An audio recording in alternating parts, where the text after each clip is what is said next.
La Story Sport. Avec Cédric Dandeville. Bonjour Cédric. Avec le micro, on entendra Cédric, il faut appuyer. Voilà, j'y arrive pas. Bonjour à tous. Bonjour Cédric Dandeville. Grande tournée médiatique pour Kylian Mbappé. Il a expliqué hier pourquoi il a finalement refusé d'aller au Real Madrid pour prolonger au PSG. C'était hier notamment lors d'une conférence de presse très suivie. Le footballeur a entamé publiquement son deuxième mandat au Paris Saint-Germain. Le monde entier avait les yeux rivés sur cette quasi-allocution.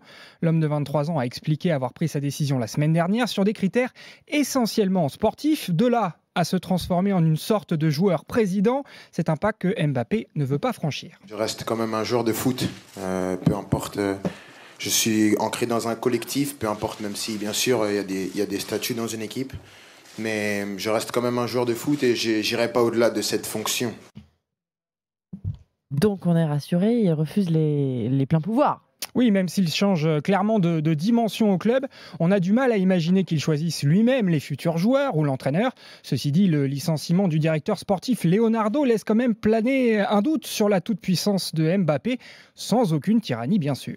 Je suis pas meilleur que les gens qui sont en place, Moi je suis meilleur qu'eux sur le terrain, je joue mieux qu'eux, ça c'est sûr, mais on m'a pas parlé d'individu parce que je pense que déjà que j'ai pas ce pouvoir-là de venir, de dire lui oui, lui non, c'est couper des têtes et je suis pas coupeur de tête, je suis joueur de foot.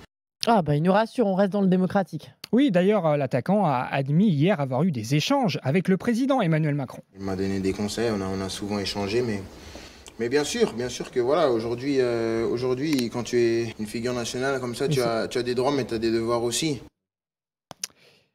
Et signe que la prolongation de Mbappé est décidément devenue une affaire d'État, le champion du monde a également consulté l'ancien président Sarkozy. Il l'a admis donc hier soir au micro du 20h de TF1. On a échangé, c'est vrai que le président aime le foot, Monsieur Sarkozy aussi. Il vient souvent au Parc des Princes, donc on a beaucoup échangé sur cette éventualité de continuer à Paris ou de partir à Madrid. Mais ils m'ont fortement reconseillé de continuer dans mon pays, de continuer encore un peu à écrire l'histoire du Paris Saint-Germain. Mais avant tout, c'était quand même ma décision et je l'ai prise personnellement et donc je suis content de ce choix-là.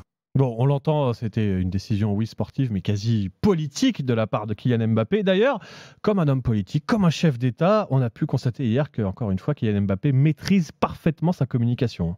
Oui, car après avoir rappelé son envie de rester en France et de marquer l'histoire du PSG, il a évidemment dû répondre aux critiques venues tout particulièrement d'Espagne.